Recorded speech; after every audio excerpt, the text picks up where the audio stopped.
Hola, ¿qué tal? Muy buenas, bienvenidos a todos los que estáis en directo, en la página de Facebook de Desenredando la Red y también a los que veis luego después en diferido la charla también en la página de Facebook y en mi canal de YouTube. Bienvenidos a la segunda de las 6 entrevistas que tengo previstas en los próximos hasta el miércoles. Y bueno, ayer tuvimos al periodista Alfonso Hormida, que podéis ver la entrevista en la página de Facebook o en el canal de YouTube, que la subí ayer. Y mañana tendremos a Fátima Martínez, que es una consultora de marketing digital. El lunes tendremos a Huicho, que es uno de los cofundadores del blog Microsiervos. El martes estará con nosotros Phil González, que es el creador de Instagramers.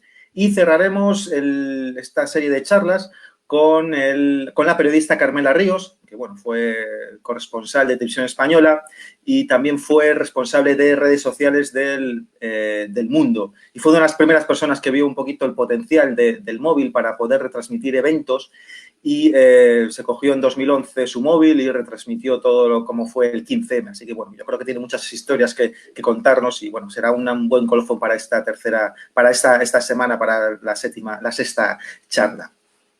Podéis ir saludando a los que estáis, si queréis poner ya ahí un me gusta o un comentario, pues así lo vamos leyendo. Y a todos los que queráis ya ir preguntando a nuestro invitado, pues podéis ir dejando ya los comentarios ahí en Facebook y los iremos pasando para que nuestro invitado los vaya respondiendo.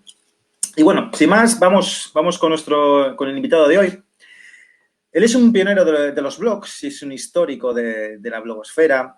Su primer artículo de su blog, de Blog Pocket, es del 25 de enero de 2011, por lo que lleva ya en activo pues más de 19 años, casi 20 años.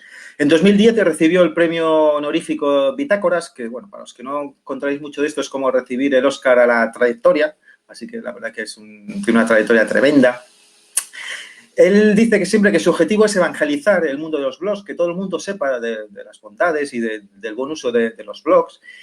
Y yo siempre digo que cuando alguien me pregunta que quiere sacar un blog y que tiene que hacer para sacarlo, yo siempre le mando al blog de nuestro invitado porque ahí es una enciclopedia de los blogs. Ahí vas a aprender todo lo que necesitas para tener un blog. También en su blog él asegura que presume de que mucha gente tiene un blog gracias a él. Yo no recuerdo muy bien si alguno de mis dos blogs son gracias a él, pero lo que sí lo tengo muy claro es que mucho de lo que sé del mundo de los blogs se lo debo a él.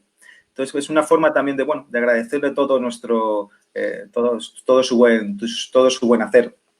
Y bueno, por cierto, para los que no lo sepáis, hoy es mi cumpleaños y bueno, quería celebrarlo con una de las personas que más admiro del mundo de los blogs. Entonces, bueno, eso, quería traerlo, como digo yo, a mi casa digital. Bueno, él es Antonio Cambronero. Muy buenos días, Antonio, ¿cómo estás? Hola, buenos días. Pues nada, muy bien. ¿Y tú? Bien, aquí andamos. ¿Tú cómo estás? ¿Cómo llevas esto? Bueno, pues con mucha paciencia y intentando estar entretenido, con la cabeza ocupada y, bueno, intentando ayudar en la medida de lo posible, pues en lo que se pueda, ¿no? Y nada, bueno, quería empezar felicitándote porque sabía que era tu cumpleaños, lo acabas de decir.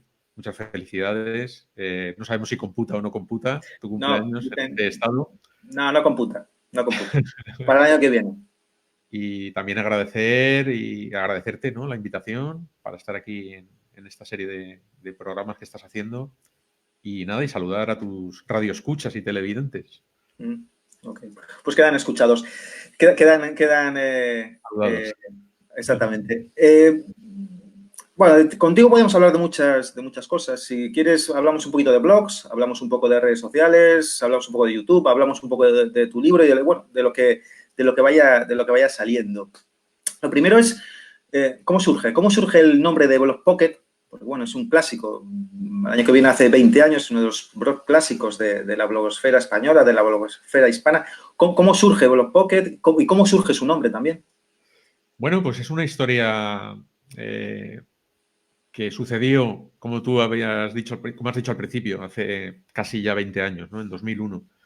Pues surgió, el nombre surgió, la primera web que yo creé, en 2000, un poquito antes de 2001, se llamaba la web de Tramontana.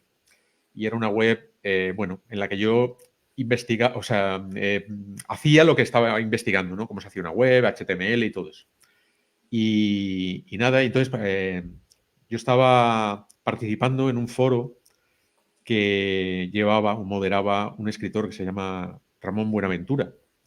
Y este hombre, pues, tenía un artículo en un semanal, en un dominical, todos los domingos, ¿no?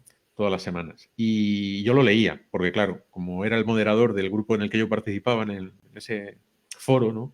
Y un domingo publicó un artículo sobre cuadernos en la red. Él no los llamaba ni weblogs. Creo que cita en el artículo una vez la palabra weblog, pero no los nombraba como weblogs ni como blogs. Eran cuadernos en la red. Y hablaba de ello y que había un sistema que se llamaba blogger.com con el cual se podían hacer blogs. Y entonces a mí me atrajo mucho la idea, sobre todo, qué había técnicamente detrás de todo eso, ¿no? Y al día siguiente, pues abrí el blog en blogger.com. Me quedé sorprendido, muy, muy sorprendido, porque ya te digo, yo estaba practicando todo lo que iba aprendiendo a nivel de HTML y todas esas cosas. Y claro, hacer una web no era fácil, no estaba en manos de cualquier persona. Solamente yo era informático y trabajaba en informática. Entonces, bueno, a mí me resultaba fácil el HTML hasta cierto punto. Pero me quedé súper sorprendido cuando vi que se podía tener algo parecido a una web en 2 minutos, simplemente dando tu email y eligiendo una plantilla, y además podías publicar tú tus propios contenidos. Era alucinante. Simplemente rellenando una cajita al texto, formateando algunas cosas, ¿no? Como poner negrita o cosas de esas, y luego apretar en un botón que decía publicar. Y a partir de ese momento, cualquier persona en el mundo podía leerte. Yo no era periodista. Eso es tremendo. A mí me dejó impactado. Y a raíz de aquello, pues empecé a trabajar en ese blog, y como digo, me atraía lo que era la técnica, ¿no? Sí. Enseguida, como yo era informático, dije, vale, pues voy a hacer mi propio sistema de blogging. Blogger tiene algunas carencias, no me gusta esto, no me gusta esto otro. Y voy a intentar yo hacer uno. Y me puse a hacer uno. Y entonces en la web de Tramontana empecé a publicar que yo estaba haciendo pues un sistema de blogging. Lo conseguí hacer bastante básico, muy básico, con las funciones básicas, tenía la cajita, lo mismo, podías publicar. Y lo llamé Blog Pocket, en una mala traducción del blog de bolsillo. Porque seguramente, no lo sé, yo soy de francés, Manolo. Yo soy de la generación en la que aprendimos francés. Entonces a mí el inglés lo he ido aprendiendo después. Y tengo carencias y fallos, claro está. Lógicamente. Entonces lo traduje así, o sea, puse Blog Pocket. A lo mejor le debería haber llamado Pocket Blog, el blog de bolsillo. Porque era una versión muy básica de lo que era el Blogger de Google, que en ese momento yo utilizaba también. Entonces Blog Pocket fue el sistema de blogging que yo puse en marcha. ¿Qué pasó, Manolo, con eso? Pues que yo iba trabajando detrás de lo que iba sacando Blogger. Es decir, si Blogger sacaba las categorías, pues yo me ponía a programar categorías. Si Blogger sacaba, yo qué sé, los comentarios, pues yo a programar los comentarios. Iba detrás, no digo de mala manera, pero siempre programando y trabajando detrás de lo que iba, y ya empezó a salir algún otro sistema de blogging como Movable Type, que fue el precursor de WordPress. Y entonces ya me di cuenta que no tenía mucho sentido estar trabajando cuando había otras plataformas que ya, bueno, pues tú podías utilizar y ya estaba, ¿no? Entonces ya empecé a utilizar Blog Pocket, no como mi sistema de blogging, sino como un blog donde yo empecé pues a publicar contenidos. Y ese es un poco el origen y la historia. ¿Te acuerdas de tu primer artículo, la primera vez que le das publicar? ¿Lo tienes todavía? Vamos a ver. Aquí hay dos subhistorias, ¿no? El primer post me acuerdo perfectamente y marca además lo que yo he hecho desde 2001. en el blog, ¿no? Que es divulgar las herramientas y los métodos para bloguear, para hacer blogging. El primer post es una definición de blog, una definición básica de lo que es un blog. Un blog es tal, tal, tal, dos frases. Ese es y a partir de ahí empecé pues a postear pequeños, eran casi tweets. Hay que decir que Bizestone no inventó nada. Sí. Los bloggers ya lo hacíamos en esa época. Los posts eran cortitos. Casi todos los que empezamos en ese momento, hay que decir que éramos 5 locos, lo hacíamos así, con posts cortitos, con tweets casi. Y era lo que yo posteaba y lo que yo publicaba. Me preguntaba si está todavía, si se puede leer. Pues mi blog, al tener muchos años de vida, empezó a tener hacia 2010 aproximadamente problemas de SEO, problemas de posicionamiento, debido sobre todo a la gran variedad de temas que se trataba, que yo traté, porque yo empecé con eso, con las herramientas y los métodos de blogging, pero sobre todo los 2, 3, 4 primeros años o 5, yo también me dejaba llevar por otros derroteros. Publicaba de música, publicaba de ideas, de lo que fuese. Para Google eso no le viene bien, no le gusta. A Google le gustan los temas concretos, los contextos, etcétera. Y tuve problemas de posicionamiento. Entonces, después de un análisis largo, ayudado de gente que sabía de SEO, mucho más que yo, pues al final llegamos a la conclusión de que había que limpiar. Había que limpiar el blog. Y entonces decidí hacer una cosa que, claro, porque borrar no me apetecía, perder. Fíjate que me pilló, por ejemplo, en plena crisis del 2001, de septiembre de 2001. Aunque en el paso de mi sistema, de mi propio sistema, Blogpocket, a WordPress, casualmente se perdió el mes de septiembre de 2001. 2011. Sí. Y yo ahí había posteado algunas cosas, ¿no? Bueno, entonces, entre eso y otras cosas no me apetecía perder el blog, lo que yo había escrito. Me parecía además, en 2010, que había ahí 10 años de historia mía que no me apetecía perder.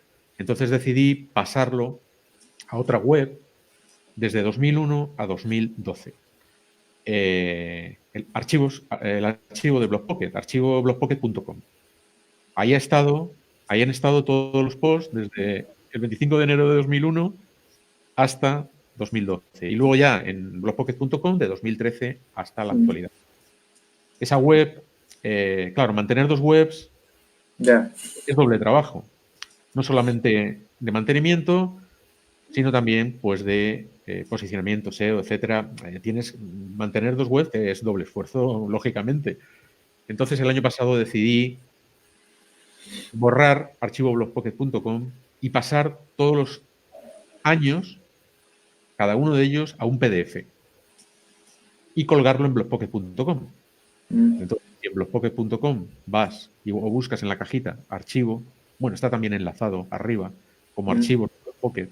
O sea, ahí hay una página donde uno se puede descargar todos los posts de Blogpocket desde 2001 hasta 2012 en 11 PDFs o en 10 PDFs. Creo que es un ejercicio de arqueología web muy importante porque ahí está cómo blogueábamos nosotros, los primeros bloggers en 2001, 2002, que es el momento dulce del blogging, 2001, 2002 hasta 2005. Yo lo llamo el momento dulce. Es el momento en el que... Hasta que llegan un poco las redes sociales. Claro. O coinciden. No, incluso hasta cuando uno o mucha gente ya se da cuenta de que existe el marketing digital, de que existe el SEO, de que existe el diseño web, el storytelling, etcétera, etcétera, etcétera. En esos 5, 6, 7 primeros años no posteábamos ni publicábamos para posicionarnos, ni como estrategia de marketing, ni como nada. Publicábamos por el placer de publicar y por aprender, por conocer gente. por ayudarnos unos a otros. Una filosofía que sustenta al blogging y que de alguna manera se empezó a perder, o mucha gente empezó a perder. Y luego vinieron otros nuevos que ya no eran filósofos, entre comillas, del blogging, sino que utilizaban el blog como una herramienta, porque al fin y al cabo el blog es una herramienta. Nada más y nada menos. Pero eso es un poco la historia de lo que comentábamos, ¿no? Lo que preguntabas de cómo se originó Blog Pocket y, bueno, pues si recordaba el primer post, claro que lo recuerdo. Es una definición de blog, fíjate. O sea, no solamente pionero, sino visionario. O sea, el primer día explicándole a la gente lo que era un blog. Es tremendo. La verdad que está muy bien. Yo digo que yo no necesito un psicólogo, porque ya tengo un blog. ¿Para ti qué es tu blog? Uf. Eso es una gran ¿Es una pregunta. forma de vida? Es una forma de vida. Yo creo que sí, al final. Yo creo que sí, al final y al principio. Es decir, a mí no es porque ahora mismo me sirva, ¿no? Con muchas cosas, pero es que durante 20 años ha ocupado gran parte de mi tiempo, gran parte de mi trabajo, de mi esfuerzo y de muchas cosas. Entonces, para mí sí es una forma de vida. No solamente porque he podido llegar a ganar algo de dinero, muy poco. Indirecto, además, siempre. A través del blog he conseguido trabajos. He podido escribir un libro, que eso es fantástico. ¿Quién me iba a decir a mí, un informático más de entre todos los que hay en el mundo, que no es ni mejor ni peor ni nada, es su trabajo? Voy a trabajar, hago mis programitas, ¿no? Mis sistemas, mis análisis, y de repente alguien me llama de una editorial como Anaya Multimedia, que no es cualquier editorial, y me proponen escribir un libro. Y lo hacen porque escribo un blog, no porque yo sepa mucho de Twitter, que en ese momento también era un tuitero más. Simplemente conocía un poco más la herramienta porque en el ADN informático mío tengo el estudiar las herramientas, ¿no? No solamente cómo funcionan a nivel de usuario, sino qué hay detrás de ellas. Y entonces, pues conocí un poquito más Twitter, quizás que alguien, yo que sé, más que la media, ¿no? Que en ese momento utilizaba Twitter. Estamos hablando de 2011, cuando yo empecé a escribir el libro. O sea, hace ya también casi 10 años. Es que, es que el tiempo humano corre, vamos, vuela. Quería hablar un poquito del libro y quería ir un poquito más al proceso de creación de un libro, ¿vale? ¿Cómo fue tu proceso de creación? Porque no es lo mismo escribir un libro que escribir un artículo. Aunque al final tú, a lo mejor un post puedes tener 1000 palabras y si escribes 100 posts son 100.000 palabras, que es más o menos la mitad de un libro por ahí. Pero claro, no es lo mismo la estructura para un libro. ¿Cómo fue tu proceso de creación? ¿Cuánto tiempo tardaste? ¿Cómo fue ese proceso? Yo también me llevé una gran sorpresa, porque cuando me llamó por teléfono Anaya Multimedia, gracias a José Luis Orihuela, que es otro de los pioneros, @jlori en Twitter, ¿no? A él se lo ofrecieron, él no podía en ese momento, y él habló de mí y me llamaron por eso, ¿no? Yo creía, cuando me llamaron, claro, yo estaba acostumbrado a escribir, no era escritor ni periodista, ya digo.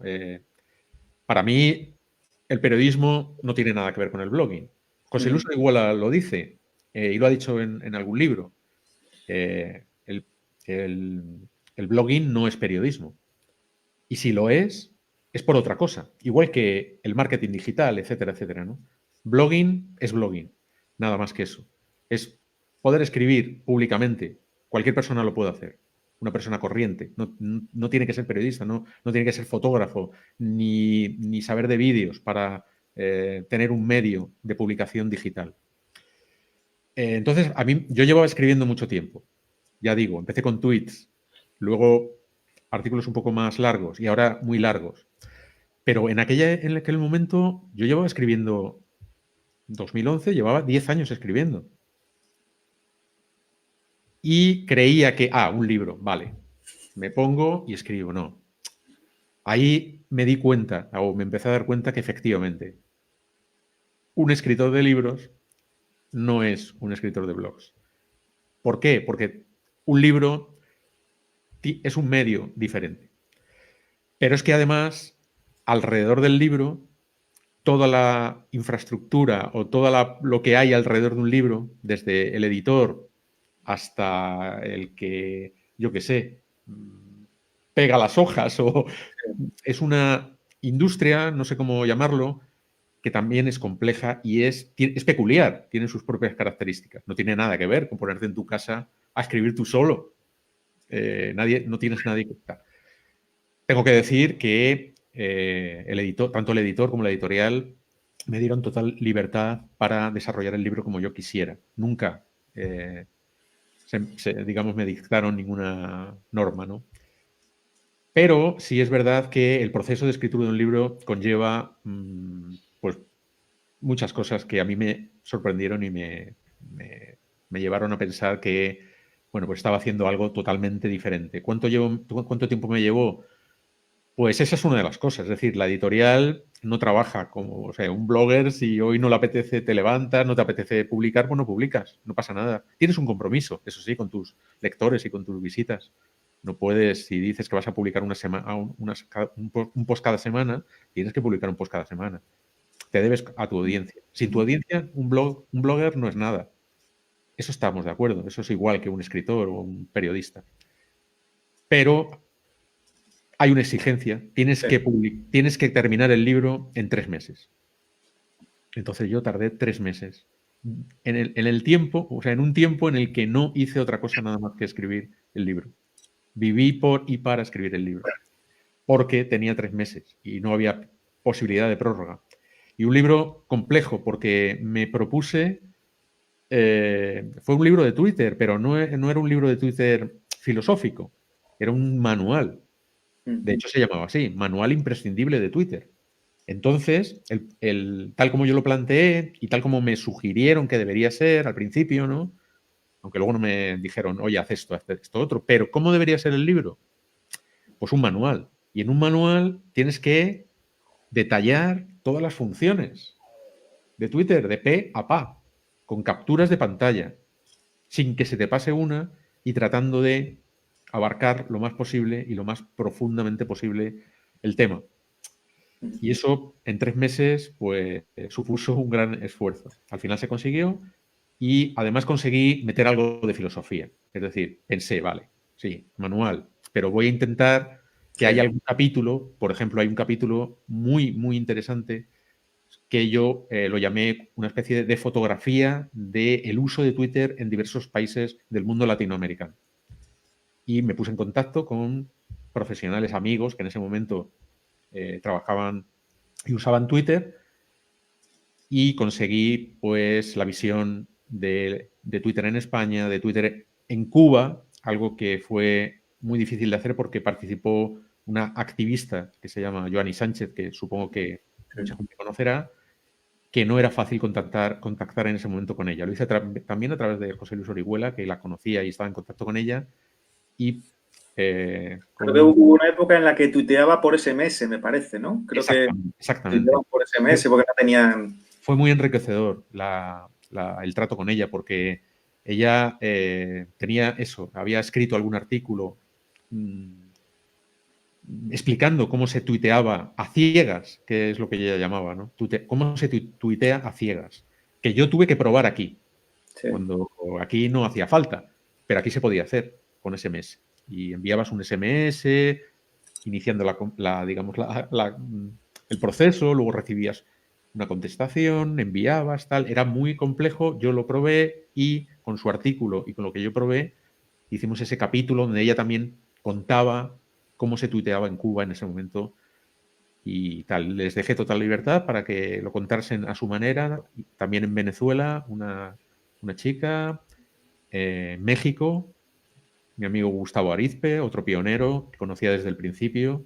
En fin, un capítulo bastante filosófico desde ese punto de vista. O sea, no era técnico, no era explicar lo que era Twitter.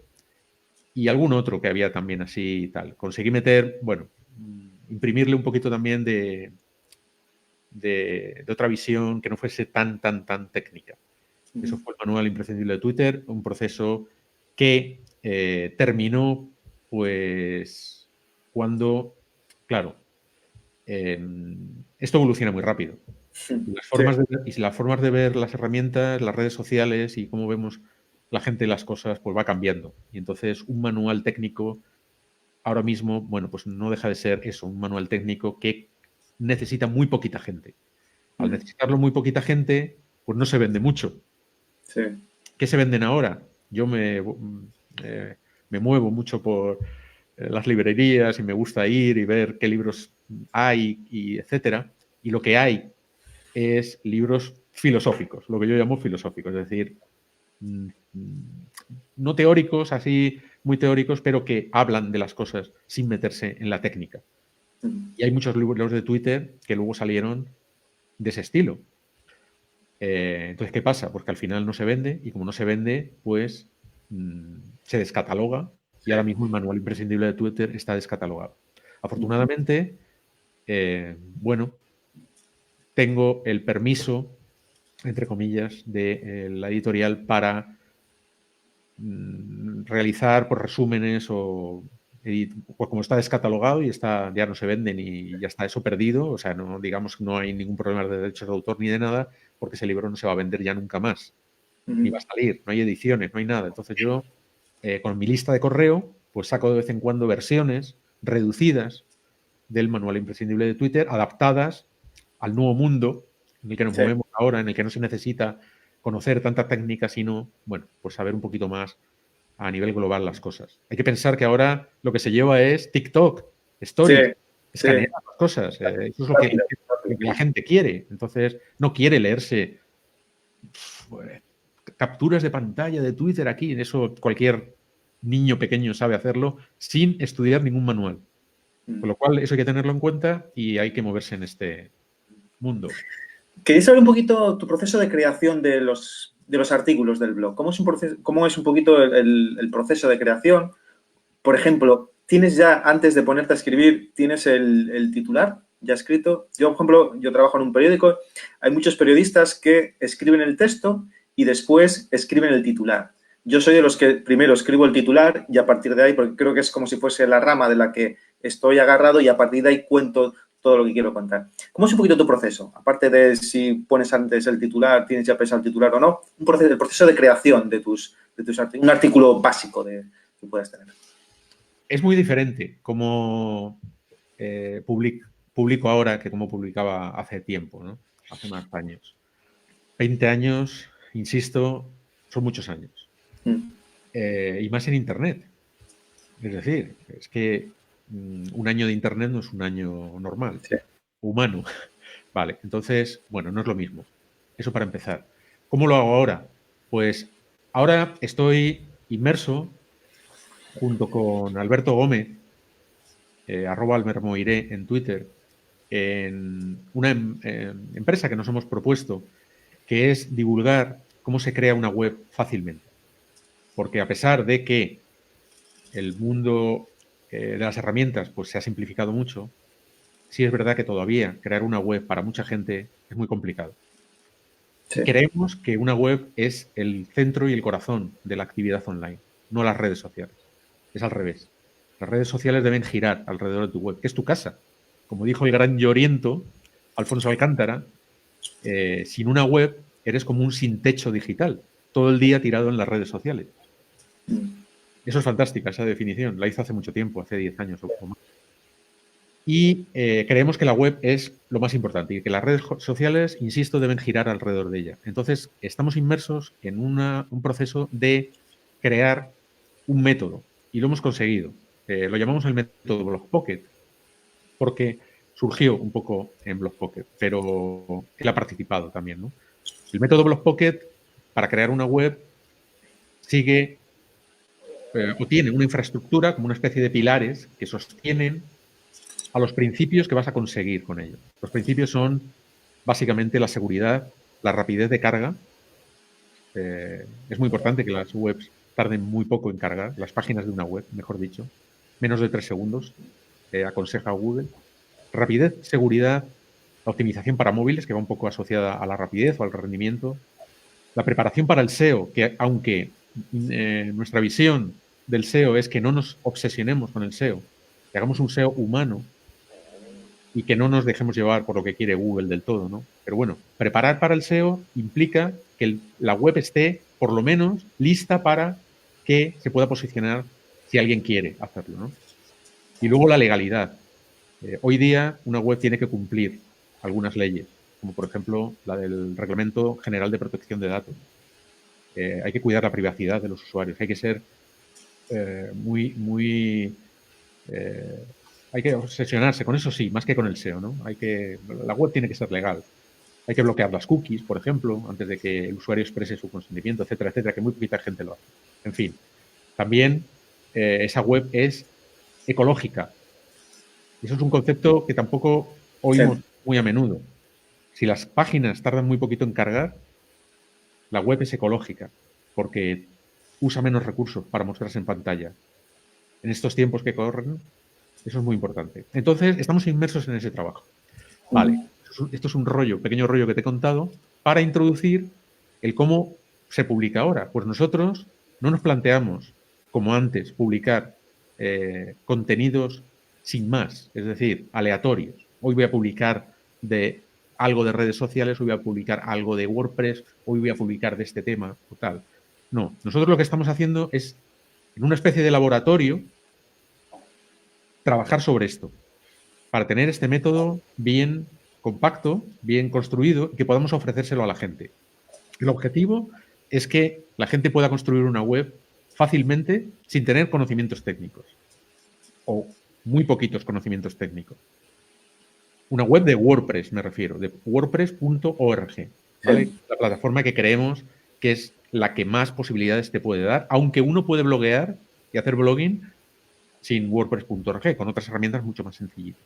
Entonces, como estamos inmersos en ese trabajo, estamos en el laboratorio probando herramientas, investigando para cuando digamos que recomendamos una herramienta, no es porque esa herramienta nos ha caído del cielo o se nos haya ocurrido, porque la hemos oído o porque es aleatoria, no. Recomendamos una herramienta porque está súper probada durante mucho tiempo en nuestro laboratorio. Con lo cual, todas las guías, manuales y posts que se publican ahora en Blogpocket se deben a esta, digamos, a esta mecánica o a este trabajo. Es decir, cuando he publicado hace una semana un post sobre una checklist para utilizar MailChimp como herramienta de email marketing, no es porque haya surgido de la nada en 2 días, con corta y pega.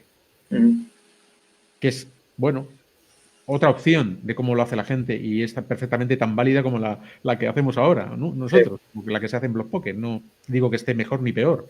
Nosotros no lo hacemos así. Nosotros, si hemos publicado esa guía sobre cómo se debe adaptar al RGPD una newsletter usando MailChimp, es porque eso es fruto de semanas de trabajo en el laboratorio.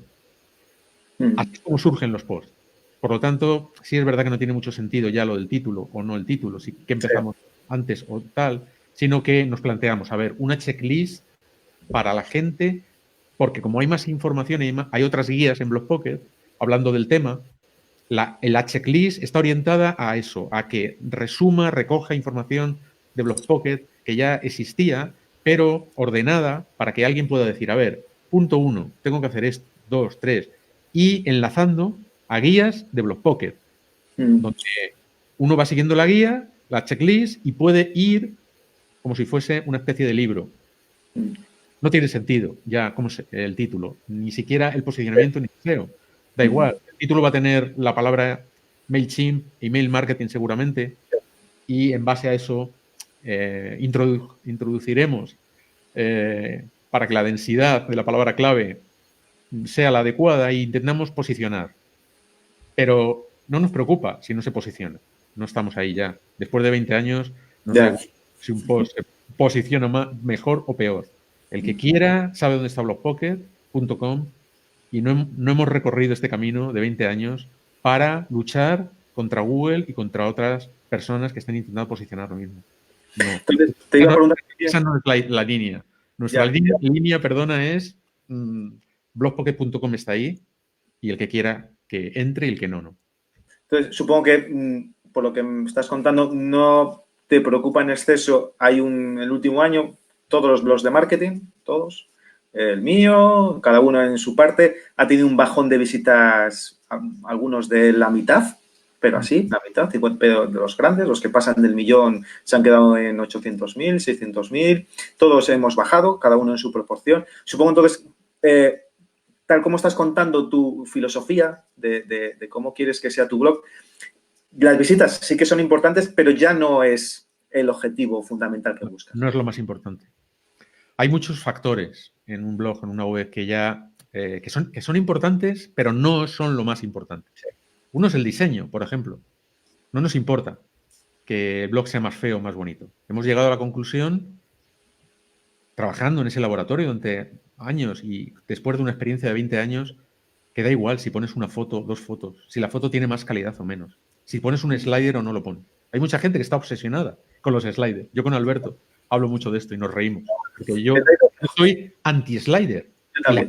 Y la gente cuando nos pide una web, lo primero que quiere es poner un slider, las cosas que se muevan, que no hace falta que una cosa se mueva para que un contenido sea bueno, para que tú tengas visibilidad, para que seas una autoridad en tu materia. No hace falta un slider. Y una foto. Pero qué manía tenemos con meter fotos en las webs. Claro que sí, si eres fotógrafo y tu blog es de fotografía, tienes que tener fotos, lógicamente.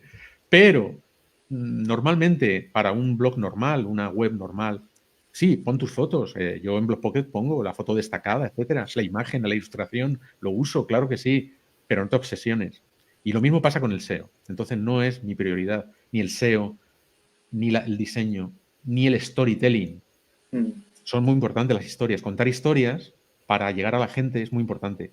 Nosotros decimos que es la medicina de una publicación.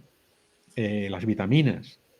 En fin, la historia es... la historia... No, al revés. Estaba leyéndome un poco. Las historias son el dulce que envuelve a una vitamina. Es decir, el contenido son las vitaminas. Tú lees contenidos como si fuese una vitamina para tu espíritu, ¿no? Lees un post de un blog. Pero a veces esa vitamina es difícil de digerir. A nadie le gustan las pastillas, ¿no? A nadie le gustan las pastillas. Y entonces, ¿qué hacemos con las historias? Envolver las pastillas, las medicinas, las vitaminas de dulce, por ejemplo.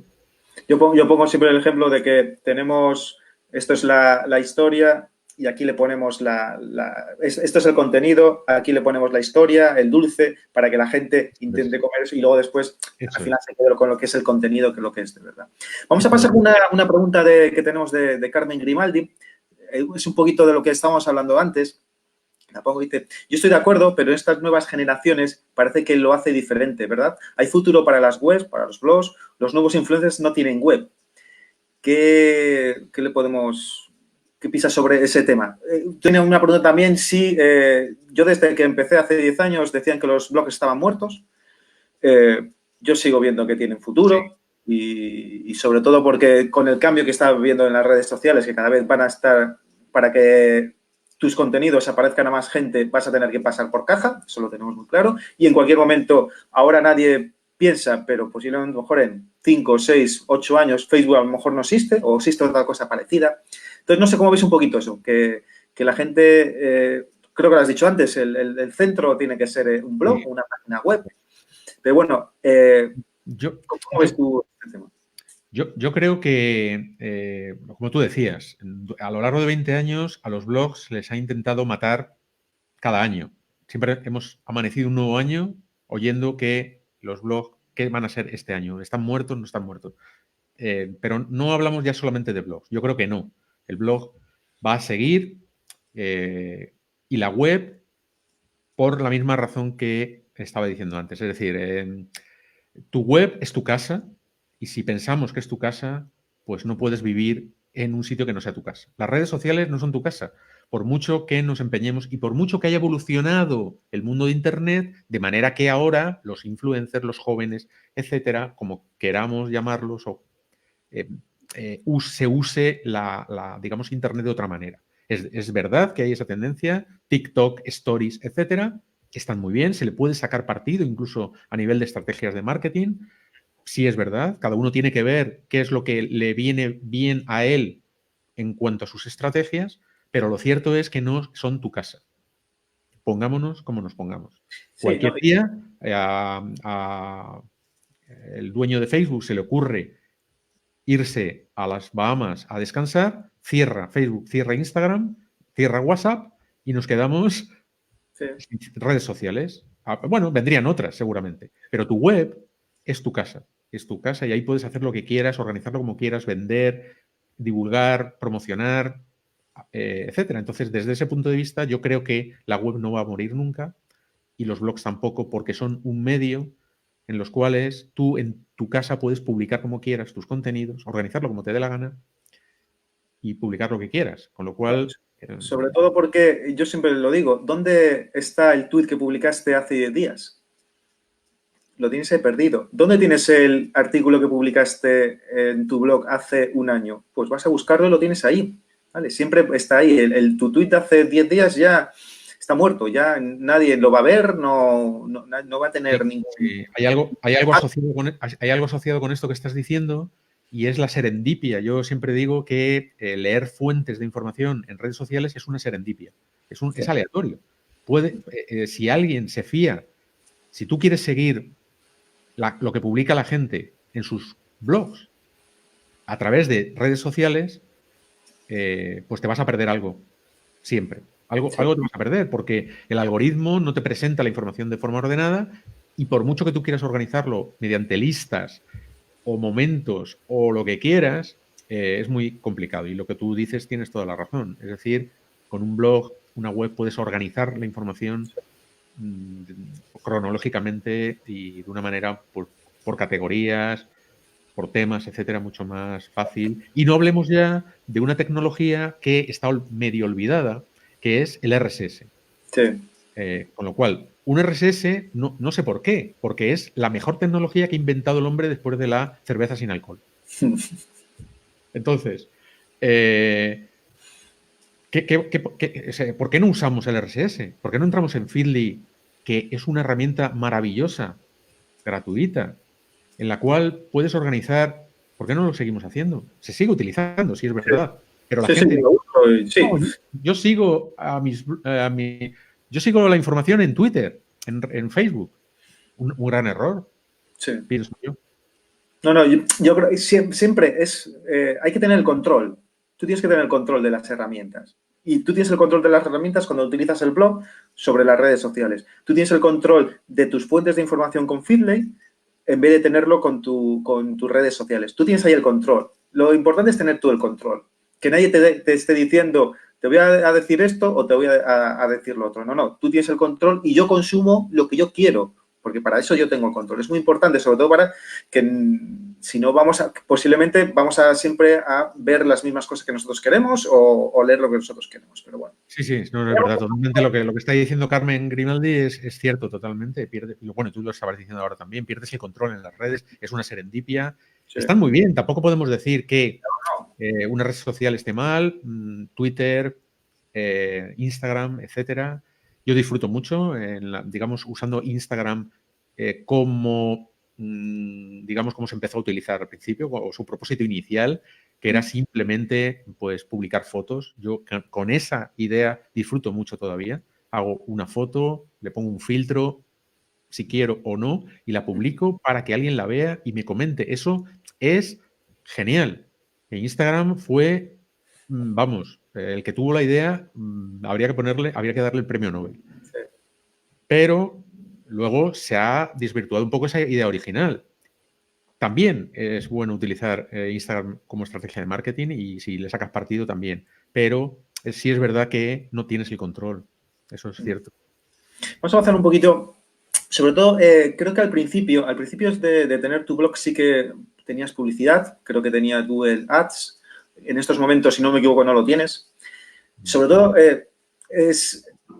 me parece muy bien, pero es extraño, sobre todo porque casi todos los blogs, cuando empiezan a tener un poquito de visibilidad, un poquito de visitas, el blogger, evidentemente, empieza a ver que por ahí puede recibir dinero y pone publicidad. En tu caso, ¿por qué? ¿Por qué no total. No sé si lo has Sí. pensado, si es una decisión que está meditada. Si... Sí, no, está totalmente meditada porque sí hubo un pico, no me acuerdo exactamente, voy a decir una fecha, pero quizás me equivoque porque no lo recuerdo bien, alrededor de 2010, quizás un poco antes, hubo un pico en el que se podía llegar a ganar teniendo un número de visitas como el que yo tenía en ese momento, pues un poco de dinero, por lo menos para pagar el hosting, etcétera, etcétera, ¿no? Pero luego sí es verdad que hubo cambios en los algoritmos de Google, etcétera, y eso bajó en picado y ya era muy difícil, ni siquiera teniendo muchas visitas, pues ganar dinero a través de Google AdSense. Por supuesto, para ganarte la vida, ni mucho menos, ni antes, ni ahora, ni nunca. Entonces, hay dos razones principales para que yo no use la publicidad directa en BlogPocket. Bueno, ni la directa ni la indirecta. No hay publicidad de ningún tipo en BlogPocket. Lo que sí puedo es ganar dinero a través de mi blog indirectamente. ¿Vale? Hemos hablado del libro, hemos hablado de ofertas de trabajo que te hacen, dar clases, conferencias, etcétera, etcétera, ¿no? A través de que tú eres una persona conocida que puede llegar a gustar lo que haces, pues te pueden contratar indirectamente. Pero en mi caso, en BlogPocket, hay también una razón que es la de dependencia de un tercero. Es decir, con la publicidad tú ya no eres libre totalmente. Y esa libertad no es la libertad de salir o entrar, sino ni de la de pensar, ni la de no pensar, sino, por ejemplo, afecta al diseño. Es decir, yo me veía muy condicionado a que los diseños o la colocación de las cosas en mi web ya tenía que pensarlas, porque aquí va un banner de Google y aquí va otro. Y ya no puedo poner aquí lo que quería y tal. Parece una tontería, pero a mí me ponía nervioso. Luego hay casos en los que, debido a tener publicidad de AdSense, no podías publicar ciertas cosas, palabras que detectaba Google y que ya, bueno, pues yo qué sé, no le gustaba. Es decir, hay una dependencia. Dependes de la publicidad y no, en mi caso, no era bueno. He ganado más dinero sin publicidad de AdSense que con publicidad de AdSense. Bueno. Pero no digo que sea malo, es decir, tampoco. Ni se puede Pues supongo que también tendrás, aparte de la publicidad, tendrás ofertas de empresas que quieren colocar artículos Sí, escritos por ellos o por ti sí, sí. como Van branding. a la carpeta de spam todos. Lo No, es siento. curioso porque, Pero es que no por nada. O sea, no. lo que estamos viendo en el resto de, yo creo que el 99% de bloggers, cuando empiezan a tener una serie de visitas y ya ven un poquito ahí no el dinero fácil, pero sí que ve que tienen ofertas de que hay empresas que les dicen, pues mira, te publico y te voy a dar 100 euros por esta historia y meten artículos. Yo con Alberto lo hablamos muchas veces. Es decir, nosotros valoramos mucho lo que llamamos lo humano, ¿no?, de toda esta historia, la humanidad. Es decir, el SEO es inhumano a veces. Todas estas cosas, ¿no? O sea, tratamos de que la relación con nuestros seguidores sea humana y exista una relación de calidad en la cual tú des a tus seguidores contenido y aportes valor. Cuando alguien te escribe un correo, cuando, digamos, eres conocido y recibes todos los días unos cuantos correos de ese estilo, ves que todos tienen la misma pauta. Es decir, han copiado. Es decir, eso es una estrategia que se cuenta en los máster de marketing. Tú tienes que escribir a la gente que tiene muchos seguidores. Envíales un correo con este formato. Eso está en Internet. Si tú buscas plantillas para escribir y pedir cosas. Entonces está. Entonces yo recibo el correo con el mismo formato siempre. He leído tu blog y nos parece muy interesante. No, sobre todo pueden decir, hola equipo, hemos leído vuestro blog. Digo, ¿cómo que vuestro blog? ¿No? Has ido a la pestaña de sobre mí en la que aparece que yo soy el que escribe el blog. Joder, por lo menos pon mi nombre o no se lo dedicas a... Y van dirigidos a 3 o 4 personas. Entonces, ahí ya dices, bueno, no. Es una relación inhumana, entre comillas, y que no es de calidad, no va a ser una relación normal y buena entre... Suponte que aceptases, no va a ser normal. Ellos Esa gente te ha escrito porque quiere posicionarse claramente y eso está en primero de marketing digital, el hacer eso. Con lo cual, yo cuando recibo eso, pues va a spam directamente. Vamos a hablar un poquito de, aunque hemos hablado, pero vamos a hablar un poquito de redes sociales. ¿Red social favorita? Así, a pronto, ¿con cuál te quedas? Yo creo que sigue siendo Twitter, porque ya estoy dividido, mi amor está dividido entre Instagram y Twitter. El Instagram de fotos. Sí, sí. Ver fotos me encanta. Lo que no me encanta es, pues los stories, de verdad, me cuesta mucho trabajo. Pero no por nada, sino por lo que hemos comentado ya. Instagram y Twitter. Pero Twitter, si hubiera que elegir entre las dos, Twitter, porque sigue siendo una buena herramienta para crear una comunidad alrededor de tu sitio web. No, me parece bien. Sí, yo también creo. Yo creo que Twitter es una gran herramienta. Twitter también tiene una parte negativa. No sé si esa parte también tú la sueles tener, esos haters, si tienes también, Claro, dicen que no eres nadie en Twitter si no tienes tus haters, no sé. Claro que sí, bloqueo. Spam, ¿qué haces con ellos? Claro que sí, bloqueo. O sea, es decir, hay que bloquear a la primera de cambio, en cuanto ves algo raro.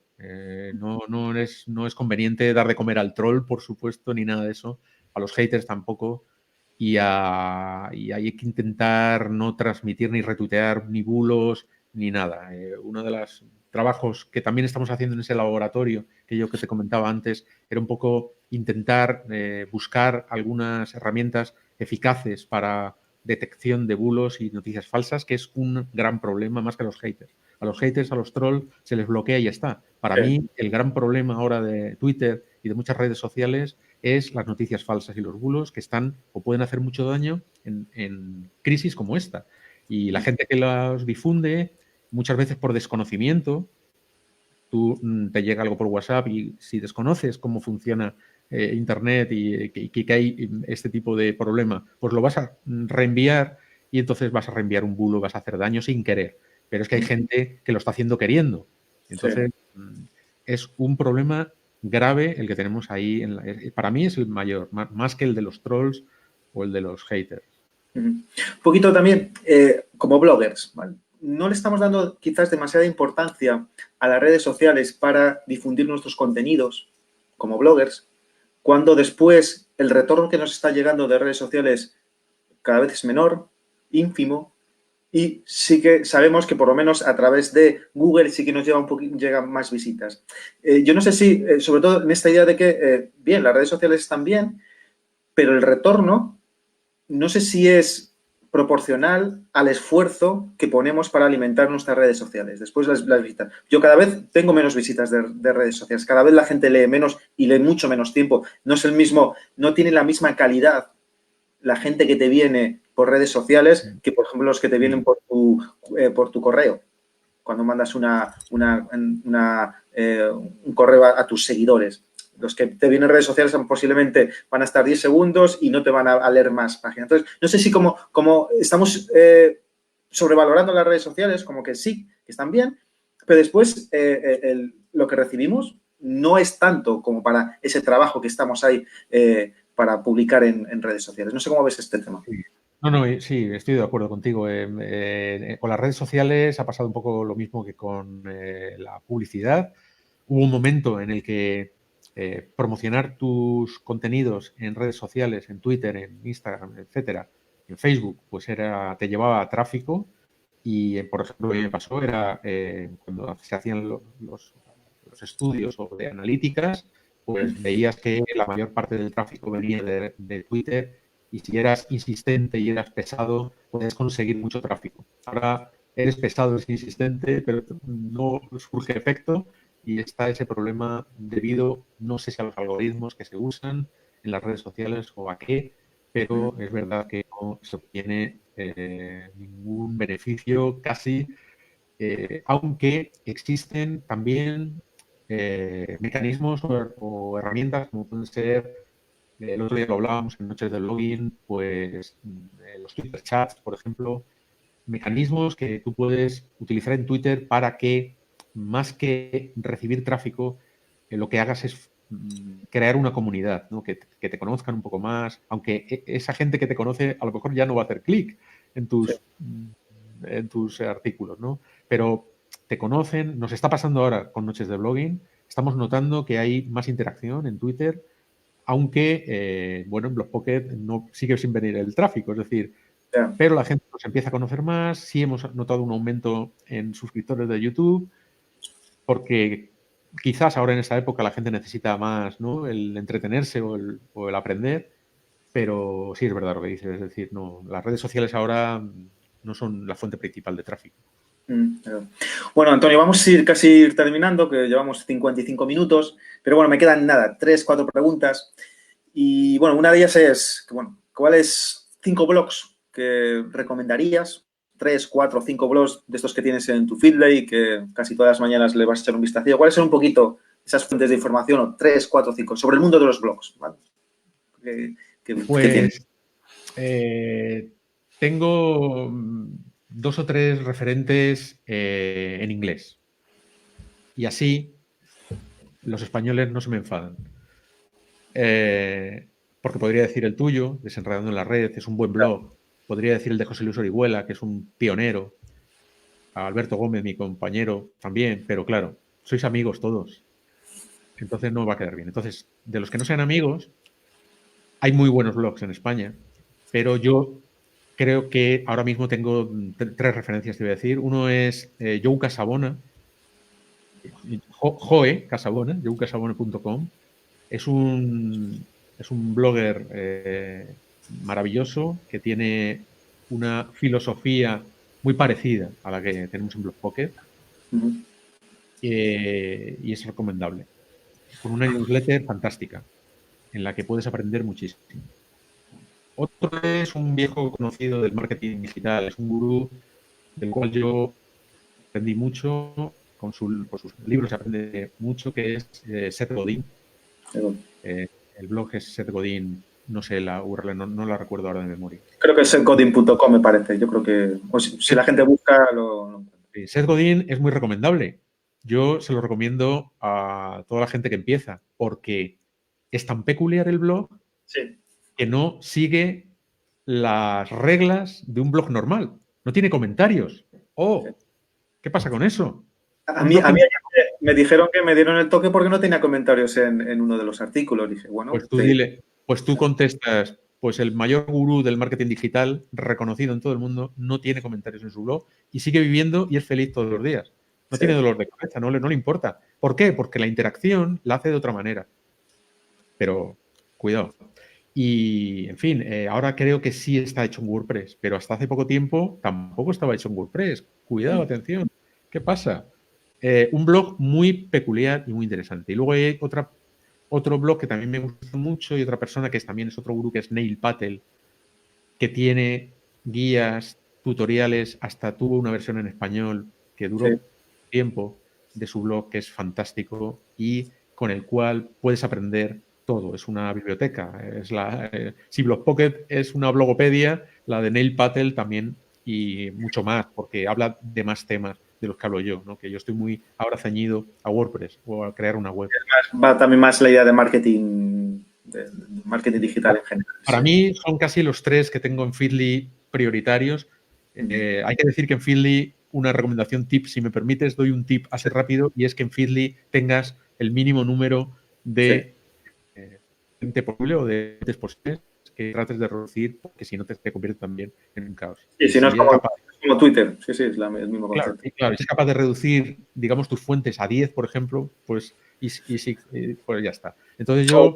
O utilizar carpetas cuando empiezas a tener a lo mejor más de 20, cada uno vas a poder, como si fuesen listas en Twitter, vas a poder, pues estos 5 más o menos hablan de lo mismo, entonces los voy a meter en una carpetita, pues no es para llegar a... O a su vez agregadores, eso también es muy útil, agregadores. Hay uno que es ManageWP, que es un agregador de blogs sobre WordPress. Entonces yo en vez de tener 100.000 blogs de WordPress, tengo ese nada más. Y con ese, como ese saca todo lo que hay por ahí, pues me vale.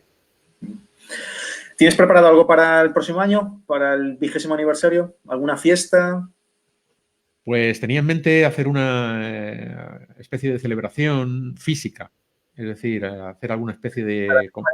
Hiciste algo también, ¿no? Hiciste como A los una... 10 años hice una reunión y quizás sería algo menos espectacular, quizás hacer una especie de, a ver si se pudiese hacer una especie de conferencia o congreso o acción de los 20 años de blogs, aprovechando que Blog Pocket cumple 20 años, ¿no? Pero bueno, esto ahora se ha quedado un poquito, porque tenían la idea de haber empezado a prepararlo con un año vista, pero con esto ya hay un pequeño retraso. Espero que esto termine pronto y podamos emprender ese tipo de proyectos, pero no tengo nada especial pensado. Dos últimas, bueno, tres, nada, pero muy rapiditas. Un consejo o un par de consejos para los que ya tienen un blog. ¿Cuáles serían dos consejos que les quieras dar? Que sea un poquito lo que les dirías. Bueno, pues si tienes un blog ya, pues según cómo te vaya, claro, si te va bien, pues nada, no hagas nada, sigue con ello y ya está. No sé, en general yo siempre digo que hay que tener como 4 características para que, yo qué sé, para que todo funcione. Una es la constancia, otra es la paciencia. No puedes pretender, si tienes un blog y no puedes pretender que en 2 días seas visible, te conozcan o, en fin, paciencia, constancia, que tienes que saber de lo que publicas, porque eso se nota mucho. Si tienes un blog y de lo que publicas no sabes, o no te gusta o tal, pues también se nota mucho. Y luego la pasión, que es algo, un concepto muy manido, algo que se ha dicho siempre, la pasión del blogger, ¿no? Pero es que en cualquier actividad de la vida humana, un deporte, si eres músico, o sea, quieres tocar, yo que sé, el piano, lo que es, cualquier cosa, cualquier aprendizaje, en fin, si no te gusta, si no tienes pasión, pues no vale para nada. Hacer algo sin pasión se nota, igual que si no tienes conocimiento. Entonces, bueno, le diría a esa persona que tiene un blog, pues que haga esas 4 cosas, ¿no? Porque haciendo esas 4 o teniendo esas 4 características, pues te va a ir bien. Un día salía Andrés Segovia, el guitarrista español, salía de un concierto y se le acercó un fan, forofo, y le dijo, maestro, daría mi vida por tocar como usted. Y le dice Andrés Segovia, eso es lo que yo he hecho. O sea, es pasión, es trabajo. Aquí no hay... Cuando la gente dice, oh, ¿cuántas visitas tiene? Ahí hay muchísimo trabajo detrás, ¿vale? Muchísimo. Yo creo que un poquito por la entrevista que hemos tenido contigo, yo creo que ahí se ve, ¿vale? Y se ve esa pasión y se ve que hay un trabajo detrás. Esto no funciona y sobre todo a lo largo del tiempo, ir cambiando, ir adaptándose a lo que está funcionando. Para mí yo creo que es fundamental. Las visitas de todas maneras no valen para mucho. Son un indicador, una medida y bien, vale, de acuerdo, pues tienes ahí las visitas, pero no debería ser nuestra meta. La meta Sí. debería ser la calidad, no la cantidad. Pero yo también estoy totalmente de acuerdo. Yo siempre también digo que las visitas no es importante, pero sí que te marca el camino de si estás haciendo las cosas medianamente bien o no. Claro, porque Sí, si de repente quizás tengas un blog y estés hablando de 25 temas a la vez, posiblemente no tengas muchas visitas porque ¿quién te va a entrar? El del tema 1, el del 2, el del 3. Si a lo mejor te centras en un solo tema, posiblemente puedes tener más visitas. Entonces dices, vale, entonces este es el camino. Porque también todos queremos tener visitas. Porque si no quisiésemos tener visitas, sí. lo que hacemos sería un diario y lo meteríamos en nuestra mesilla de noche. Entonces, nosotros si escribimos y lo publicamos en internet es porque también queremos contarle a alguien algo y que lo lea y evidentemente tener visitas porque también es un poquito un reconocimiento a todo el esfuerzo que supone escribir un post. Porque, bueno, escribir un artículo te lleva su tiempo y bueno, que tenemos también tener un reconocimiento, que supongo que si que tenemos un blog y escribimos un artículo de 5.000 palabras que hemos tardado a lo mejor 10 horas en escribirlo y tenemos una visita, posiblemente podemos hacer 2 o 3 veces eso, pero a lo mejor después ya no hacemos porque el esfuerzo es muy, muy grande. Entonces, las visitas también, pero sí que nos ayuda un poquito a marcar el camino por donde estamos y, bueno, que quizás las cosas estamos haciendo bien.